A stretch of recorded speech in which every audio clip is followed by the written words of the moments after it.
Hello, I'm Sean Holly with Boston Whaler. We're here at the Boston Whaler facility in Edgewater, Florida. The purpose of this video is to teach you how to properly flush your engine system. Depending on what type of Boston Whaler you could have two different options. In this particular application, you actually have an engine flush system, which basically is on the back side of the transom, you'll see a connection port that says engine flush. Once you get that tight, you want to turn on the water supply to about half stream on the hose.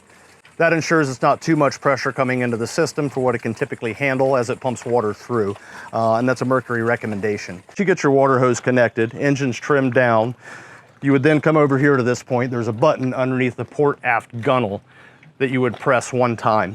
When you do this, that starts the system in an engine flush process.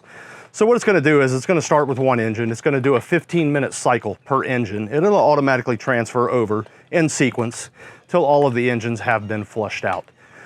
During this time, you need to make sure that the water is flowing out of what we call the telltale fitting on the starboard lower side of the engine cowling. If you don't see the stream of water coming out, then you should consult your local Boston Whaler or Mercury authorized service provider. This could mean that you have an obstruction, faulty, or stuck valve in the cooling system. Once you're finished with the engine flush process, then you would simply turn off the water hose. You come back over to your flush fitting on the back of the transom and disconnect the hose.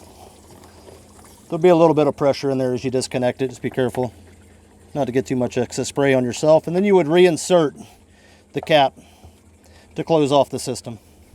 Thank you for taking the time to watch this video today.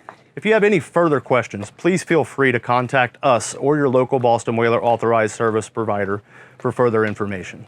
Thank you.